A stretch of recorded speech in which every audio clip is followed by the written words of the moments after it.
Welcome everyone. My name's James Curran. I'm the CEO at Grok Academy and one of the authors of version 8 of the Australian Curriculum Digital Technologies.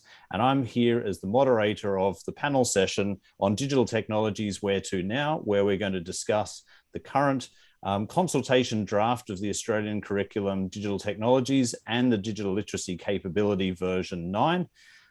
If you've had a chance to see my previous talk in this session, I've given an overview of the changes to the digital technologies curriculum in the draft and also the digital literacy capability. And in this session, we're going to talk with 4 fantastic curriculum experts about their thoughts on the consultation. Paul is pumped already. You can see the hands in the air. And so really looking forward to this next 35 minutes where we take you through our thoughts on the curriculum. I will say that some of us will be live in chat while this presentation is running. So if you've got any questions, disagree with us or heartily agree, then please talk to us in chat as well, because we're really looking forward to continuing the conversation and ultimately producing and delivering what we hope to be the best digital technologies curriculum, not just here in Australia, but right across the world. So now I'm going to ask each of our 4 panelists to introduce themselves. I'm going to go in the random order that Zoom has put them in the screen in front of me. Paula Christopherson, you're up first. Hi, everyone. Welcome. I'm from Melbourne. I was with James as one of the original writers for Digitech. And prior to that, I was actually one of the co-writers of the ICT capability. I was doing both of those things when I was the Digital Technologies Curriculum Manager at the Victorian Curriculum and Assessment Authority, but I've retired from that. Welcome to this session. Thanks, Paula. You're doing a very bad job of retiring, but we're so glad that you are. Jane, please introduce yourself. Yeah, thanks, James. So my role is as digital learning facilitator at Good News Lutheran School, which is a P6 primary school in the Centenary suburbs of Brisbane. And I also work as a consultant across a range of schools, across all sectors, so from early childhood all the way through to secondary. And then I also support tertiary students through a number of universities in Southeast Queensland, all around supporting teachers and pre-service teachers in integrating technology into their classrooms. So it could be that digital literacies, and what are they doing with the technology in integrating that in every learning area, and then how can they begin to teach digital technologies more effectively as well. Fantastic. Thanks, Jane. It's hard to imagine how you found the time to be with us here today with all of those different things going on. That's right. Anna, could you introduce yourself, please? Yes, hello everyone. My name's Anna Kinnane, and I am also one of the original writers of this curriculum. And prior to that, I'm from Queensland.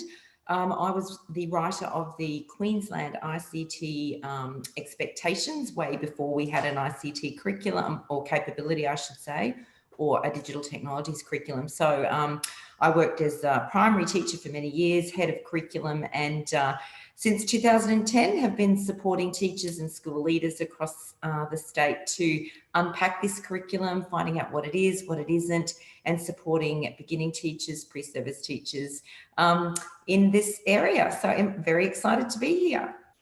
Fantastic. Thanks, Anna. And last but not least, Bruce. Hi everyone, Bruce Fuda. I'm currently the head of education curriculum at Grok Academy. So James is my boss. That's the downside of that. I wish you wouldn't say it like that, Bruce. But my background, I spent 15 years working in schools as a high school teacher, head of faculty, deputy principal here in the ACT. So I'm down in Canberra at the moment. And I joined the team to refine the curriculum during the previous. Oh, that's an opening salvo already, period. Bruce. It's like, yeah, I came in to fix things. Well, you know what? Yes. The rest of us think, did you notice everyone else that Bruce just started that little niggle early on, even in his own introduction? Absolutely. Nice. You'll be sorry. Bruce. Exactly. So we're going to move from those introductions now to just get each panelist's overall impression of the changes to digital literacy and digital technologies. I'm going to be noting down all of the controversial things that they've said along the way, and then we're going to start delving into some of those in a little bit more detail. And again, if you've got any other questions or comments, please put them in chat, and we'll try and answer those in parallel while our pre-record is going on today. So Paula, I think we'll open the batting with you. Thank you, my dear. Opening batter.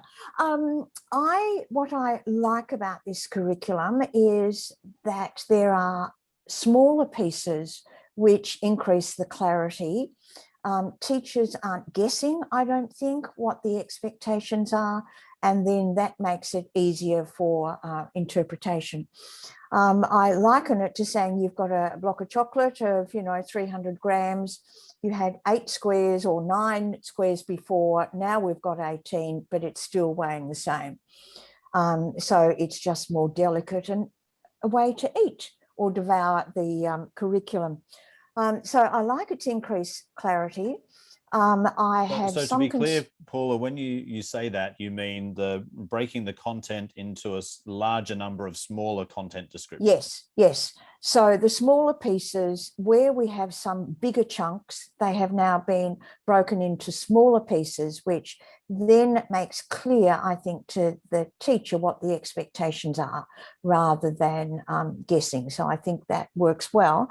I do have some concerns about the increased use of terminology in there. And again, while I think using the correct terminology will enhance expectations, for example, if I wanted to know something about cybersecurity, rather than just saying, would someone tell me about it, I would take, Bruce, could you give me the expert information about it? So I think using the proper handles is appropriate, but I think that some teachers are going to find that language a little bit confronting. So I think that will definitely be a challenge. And the other thing is I like the one paragraph approach to the achievement standards, but I think that's also has proven to be, or not proven, but there are some people who don't like it. Fantastic. Well, I definitely want to come back to vocab and how people feel about the achievement standards is definitely a topic. We could have 35 minutes on that one alone. Yep. Sure. So thank you, Paula. Some great things to start with there. Jane, your overall impressions? Yeah. Okay. Well, I'm probably going to disagree with Paula on a couple of those points. Please do. We enjoy that. Thing. Yeah. So I think, like, my first look at what's changed, and thinking from my perspective of supporting teachers and trying to unpack that, I think it looks like it's a lot more explicit. And when teachers, I know that the teachers that I work with, when they see this for the first time, they're going to see those big words, and they are going to be confronted. Yep. And they're going to be challenged. But I would hope that they would come to the curriculum with a growth mindset, which they're trying to instill in their children as well. And if they can do that, I think it actually makes it so much more clear for teachers. So even just using the specific word variables, like much earlier on, if I don't know what a variable is, that's something I can Google. I can find that out. I can go on to Digital Technologies Hub and go and find out, oh, I don't know that thing. But before, in the old version, without that explicit vocabulary, I didn't know what I didn't know. So I think yes, they will be confronted when they first see it, but I think in the long term, it's going to be a lot clearer. And I think probably my favorite part is, because I often work with early childhood or in that prep area, and having that P to 2 band was quite challenging for the prep teachers to work out, well, that's end of year 2, but what am I supposed to be doing? So I think separating out the foundation is going to be really helpful for those teachers in that space. Good. All right. You've actually hit on one of the key phrases that I often talk about with terminology, which is Googleability.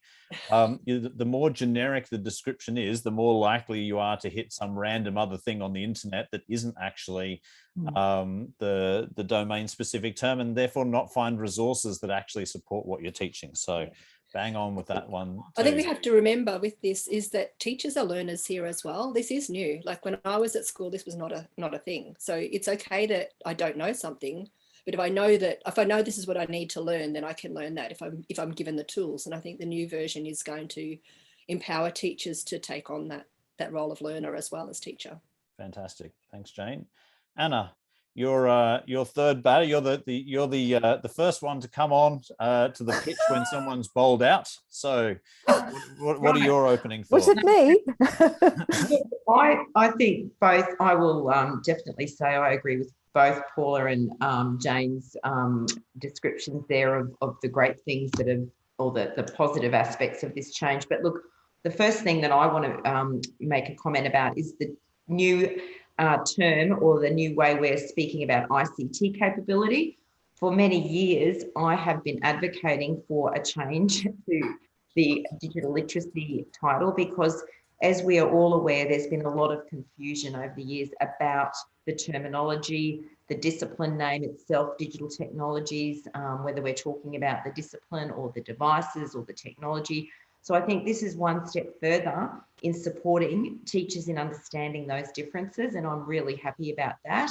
On the digital literacy capability side of things too, I'm really happy that we've now got the digital safety and wellbeing component, because I know teachers already spend time on those concepts in the primary setting, significant amounts of time talking about these types of things. So to have that now embedded in our capability, I think is a really good thing.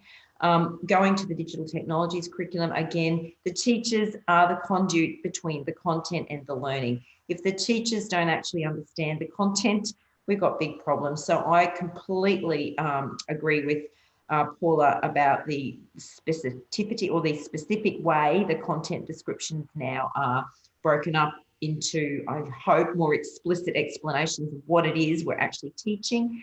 And I have heard, word on the street, is that the elaborations are going to provide a little bit more context about what does this actually look like in my classroom, because that's another question we're often asked. We know the content description, but what does that actually mean in a learning experience in my classroom? Fantastic. Thanks, Anna. And Bruce, I'm not sure my cricket analogy is going to continue so well with a team of 5, but yeah, carry on the batting. I think probably what you want to do is say that you put the night watchman in ready for the remainder of the of the chat. So, but you'll save the day, Bruce. Save the team. Well, you know, that's why they brought me in late last time, right? So anyway, I think for me, the introduction of cybersecurity specifically, I think is a real strength, mainly because I think it is a new domain of knowledge. It's different to things like AI, for example, which is just an applied version of interpretation of data and analysis of data. Cybersecurity is a new domain of knowledge that was lacking in the last version, and it's so important in terms of modern society and the IT industry, that without it, I think that there was a significant gap. And it was there in parts if you wanted to read between the lines in the last version, but now it's really out there explicit. And the fact that that links so closely with those elements that Anna just mentioned in the digital literacy capability, the fact that we can now as schools look at both of those, both the subject and the capability, and build that into a holistic approach to cybersecurity and privacy and safety education, I think is a real strength. I have some concerns about the core concept idea. I think we've lost a little bit of what makes some of the elements of the digital technologies curriculum special in the merging of those with broader concepts and ideas in design and technologies. So I'm not a huge fan of that approach personally. And the other thing that I think we want to be able to see is, I think, digital literacy and the role that it plays across all of the learning areas really needs to come out in those elaborations in the way that Anna just mentioned. So I think the fact that digital literacy is under review, and it's an opportunity now for all subjects to look at how they map to that capability, really is an opportunity to do not just what Anna said around the elaborations of digital technologies, but elaborations across the board, so schools can really understand how digital literacy can shine in those other subjects too. Yeah, fantastic. Thanks, Bruce. All right, so I'm going to pull out a couple of potentially controversial things from in this. So Paula mentioned, and I like her analogy of chocolate. the curriculum, does it weigh any more than the previous version, or is it actually just in smaller slices? So Paula's already made the claim that it does weigh essentially the same. I'm just going to quickly throw to the other panel members, and I'm going to ask them to start using their buzzers. So beforehand, we discussed the idea of using their hands up reaction. So the first person to get a hand up, so Bruce has opened. He's already got his buzzer up before I even mentioned the rest of the rules. How typical. So Bruce, I'm going to throw to you first, and then either of Jane and Anna, I'm coming to you next. Is the curriculum bigger than it was? So I think we've definitely got a new concept, cybersecurity, and especially in later years, there is going to be new content specifically around that. But is it more? I think one thing that the breaking up of the content descriptions will do is allow for more targeted and more narrow intended interpretation of some of the other content descriptions. And I think what that means is that while there may be a net increase in the later years in particular, in those later years, you've got more time in the curriculum. It's often through electives and things like that.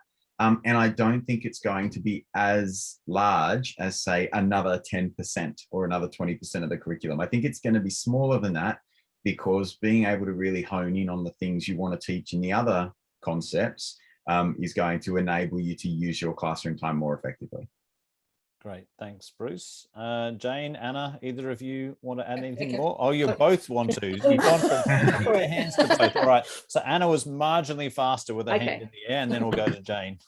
Look, I think I would say that the content, when we look at it from a planning perspective, so if you are someone in your school who is responsible for supporting teachers in the planning, I think the beauty of being in the primary setting is that we can make judgments about, okay, where are we going to focus our energies in our 1 to 2 or our F to 2, our 3 to 4, etc. And we can actually look at the curriculum in its entirety rather than in small little silos and pieces and band levels. And I think that in that way, we're looking at it, it's the same amount of content, but I believe it provides much more clarity, and teachers are going to be happy, I think, when they read the content descriptions, because they are a little bit more explicit.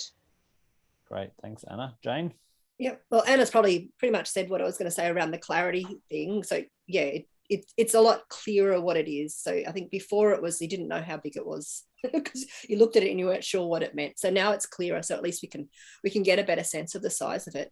The bit that is kind of new, I think for most primary school teachers, they knew that they were teaching that anyway, or they were finding that they were having to teach that. So it's just acknowledging that they were doing the right thing, that they could see that was a need, because they could see that that's what their students needed to know, and they were teaching it. So I think it's really just legitimizing what was already happening in many schools and being done well.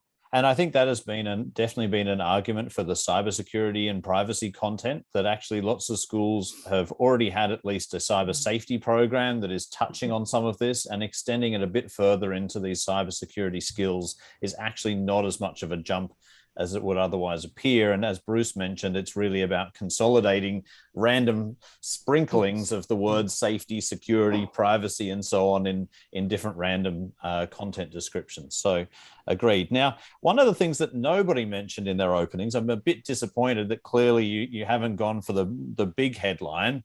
The controversy is that there is new shared content between digital technologies and mathematics. And I know that not everyone is a fan of this. And I'm going to actually throw, first of all, to Anna and Jane on this as our primary experts. How do you feel about sharing content between maths and digital technologies in the data collection and interpretation? Carers are carers, but can I say that I am going to probably say something that most primary teachers would agree with. We do this anyway. So it's nothing new. Unless you are someone who is very new to teaching and you haven't really got your head around the curriculum, we are in a beautiful position as primary teachers to have our students across the day. So we don't simply just go, we're only talking about data because we're now in mathematics, obviously in science, in,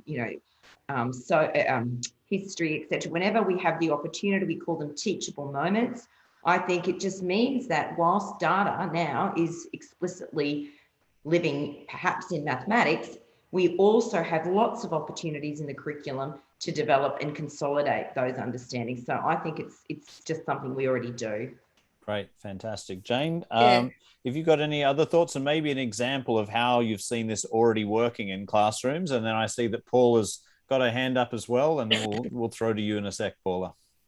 Yeah, well, I agree that it's like, it just makes sense because learning is all about making connections. So, when you've got your students and then you might have been teaching something and it was a maths lesson, but now you're doing something else with that and you're actually applying that. So you can call back and say, well, remember when we did that in maths yesterday? Now we're going to actually, so we were talking about graphs. Now we're going to create a graph using a spreadsheet, or, so making those connections really explicit to the students so that they don't think that, data is just belonging in one place or another place. It's, it's important everywhere. Fantastic. And it's in science and geography and all sorts of other places as well. And do you, I guess one thing I should have asked a little bit more specifically before, I assume you both absolutely believe that sharing is what it should be. It shouldn't be that we've now removed this from digital technologies and it's just in mathematics, but it is genuinely shared content. Which for people that are used to teaching in silos is a bit of a head exploding moment. Thumbs up that's what we're looking for here. Thumbs up, yeah. Great. All right, Paula, what did you have to add? Well, I was just going to say, James, on the sharing, it may be a grand, an ideal, but at the moment, the achievement standards don't recognise sharing. It's absent.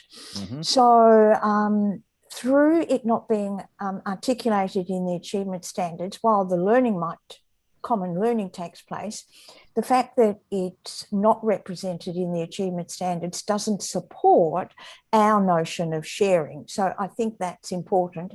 And the other thing is, I think of sharing, it should actually be living in both learning areas, or with a little flag to say. And I think that in Digitech, the elaborations should have a Digitech perspective on them, so that exactly what Jane's saying, that a teacher can get a sense, yes, there's a common core of skills and knowledge, but this is how it could play out if you're looking at a Digi perspective. Yeah, and I think for something to be truly shared properly, you can't say, well, it's shared, you get the name and a link to the other learning area. It has to be a first-class citizen of both of the curriculum. Dual passport. Dual passport. What a time to be talking about international travel and shared content. Bruce. So I'm not entirely convinced, and this is why. I think that you're a secondary teacher. Let me guess. No. So here's the thing. I think it's all fine, and I think if in a perfect world, that would be the only example of shared content. I mean, the shared content across every single subject. There are very few things. There is subject-specific domain knowledge, like the structure of an atom, or important dates in World War II. But there are a lot of the skills-based things that students learn in subjects that are applied knowledge that is applicable in many areas. And my biggest concern with, picking up one part of the curriculum and doing it shared here is it reinforces this idea that if it's not shared content, it must be different in other learning areas. So I think that's particularly a problem in the secondary space. I think primary teachers, as Anna and Jane have already said, are aware that this sort of shared approach to the curriculum is a natural way of teaching it. But I think the implementation that we see in secondary schools doesn't reflect that. I know that the design of the curriculum was never intended to lead to subject-specific implementation necessarily, that implementation is a school-based decision. But I think the reality is the curriculum is very dense. There's a lot of it. It's hard for teachers to get across absolutely every aspect, including the subjects that they don't traditionally teach or have a lot of knowledge about. And so right now, with things structured the way that they are, there is a significant cognitive load expectation on teachers to be able to do what we're describing effectively. So if we're going to do shared content, we can't just do it for, one bit of maths and digital technologies. We should be looking for those opportunities right across the board and making sure that that's reflected not just with the subjects, but also with the capabilities. And I think that's why what I mentioned about digital literacy earlier is a really good example of how some of that could start to occur. Look, I agree. I would describe this shared content as a toe in the water for breaking down the silos that exist between learning areas, and that primary is the place that we can do that because primary teachers do that all the time. But I'd love to see it go to secondary. But you're then talking about a much more substantial rethinking about how schools work and how they're resourced and all kinds of other things. The good thing in primary is it's happening already. We're just actually reducing the load for teachers in starting to see where those connections are. Jane. Yeah, so well, two things. So one, the way I think about it and the way I used to explain it with the way I explain it with students in my classroom is that we use all of those different disciplines as they're like the different glasses or the different goggles that we're wearing to looking at something. So we might be looking at data and we're thinking about it with, from a perspective of mathematics, but sometimes we're going to be looking from digital technologies. Sometimes it might be, through a science lens or through a geography lens. And, it's still the same thing, because I find it really hard to put things in silos because I just see everything as so connected, and I can't work out, when I was teaching year one, I couldn't work out which book does this go in this book or this book? It's got a little bit of everything. It's just stick it in book. I find it really hard to sort of to separate it, because to me everything's intrinsically interwoven and interconnected. You would have been lynched in a high school, but you're perfectly at home in a primary school. But that's my second point is that maybe it's a Queensland thing, but I know a lot of schools who are actually employing primary trained teachers into the early part of high school to really support the rest of the staff to have that kind of mindset.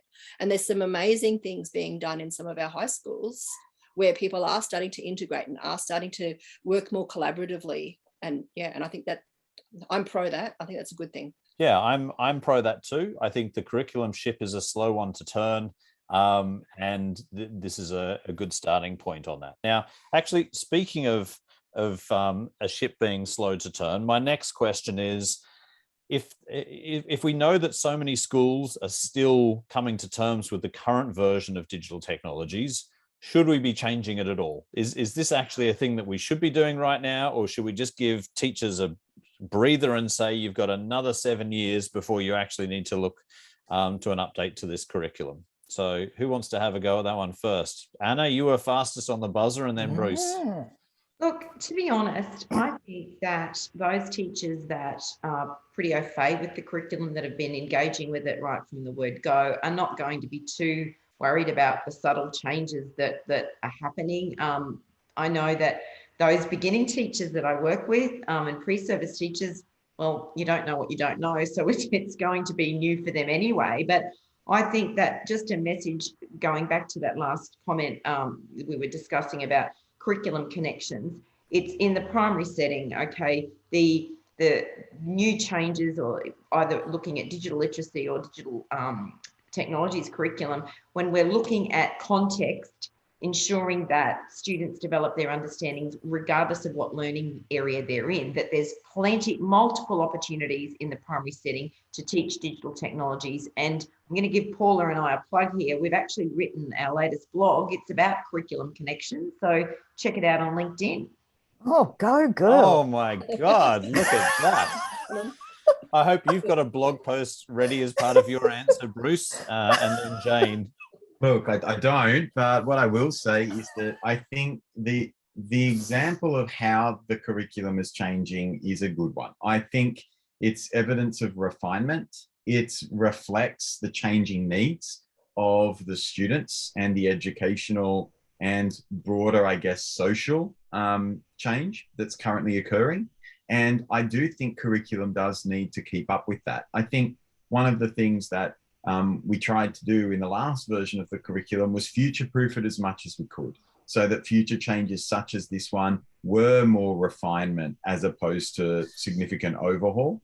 And I think that principle at its core means that when these changes do occur, as Anna said, teachers that are up to speed can make those changes quite quickly. Teachers who are not up to speed with the existing version, well, I mean, they've had a long time to get up to speed. The first drafts were 2013. I know that support for that is not forthcoming in many environments, and that can be a real challenge for teachers. But the nice thing is all of the resources that have been put together over the last 8 years are still applicable for large parts of the new version of the curriculum too. So, you know, it's not like the new version means all of the old resources are gone.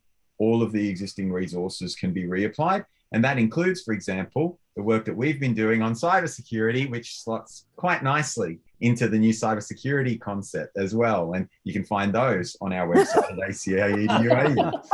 All right, Jane. Endorsed What website are you going to point to in your answer, Jane? Well, I could point to my Dabbling in Data website that is actually linked to the Digital Technologies Hub.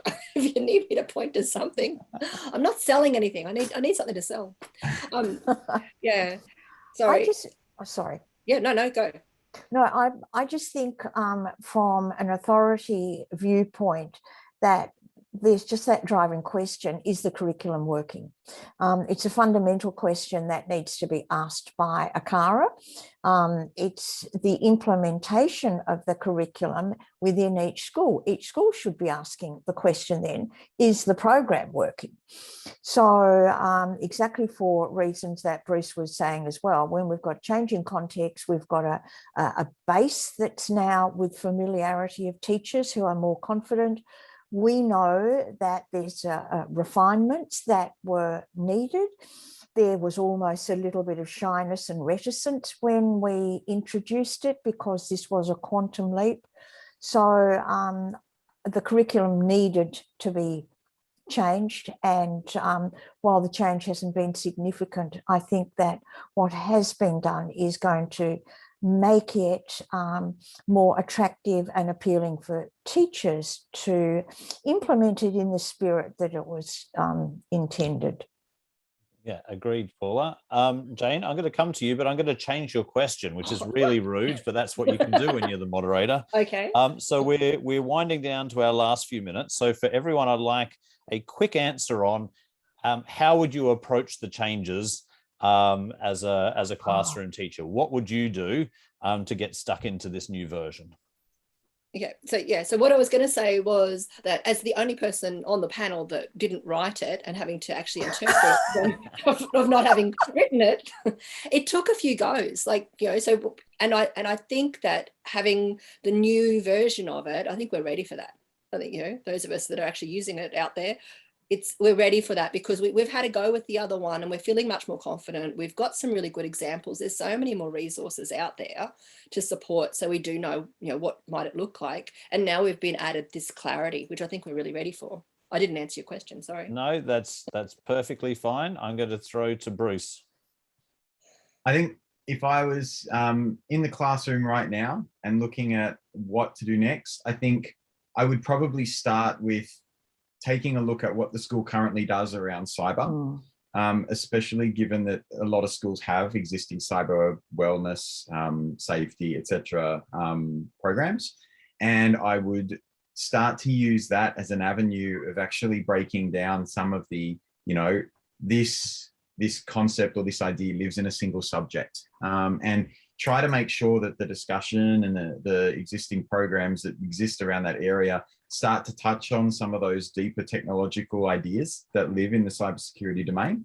And then while that now has a significant place, you can go back, have a look at some of the stuff you're doing, perhaps in your programming or your digital systems ideas, and refine that based on that clarity, that extra clarity that's come across. So those would be the two big things that I would be doing right now. Fantastic. Thanks, Bruce. Paula?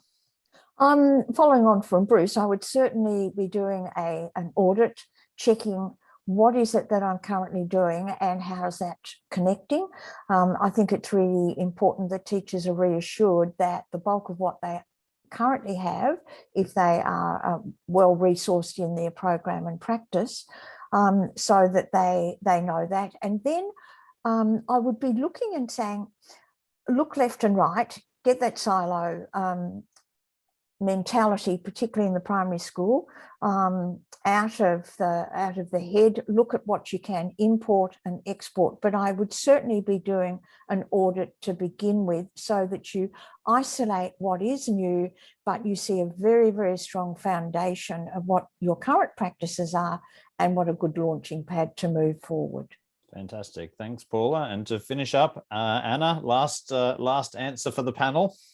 Well, I would probably give the advice that I always give to beginning teachers, and that is think about the teaching learning cycle. What am I teaching? How will I teach it? How will I know they've learned it? So what am I teaching? I'd be looking at my year level overview to have a look at what it is that I'm actually supposed to be doing. As Paula said, confidence is really important.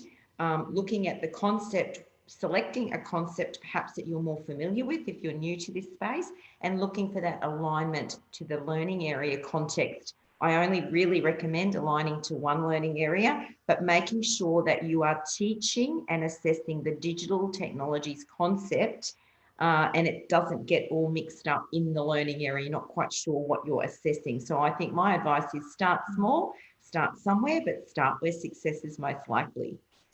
Fantastic. It's almost like that. I would feel like now you could say, and here's my book with that title. All right. Well, I'd like to finish up by thanking all of the panelists. It's always a great conversation when we get the band back together, in quotes. And Jane, welcome to the band. It's great to have you on board. So once again, thanks, Paula. Thanks, Jane. Thanks, Anna. Thanks, Bruce. Thank you, everyone. And if you've got any more comments or questions about the Australian Curriculum Digital Technologies or the digital literacy capability, you can find us all online in various places, and we're always happy to have a chat. So thanks, everyone, and enjoy the rest of EduTech. Thank you. Thank you. Bye, everyone. Bye-bye. Thank you.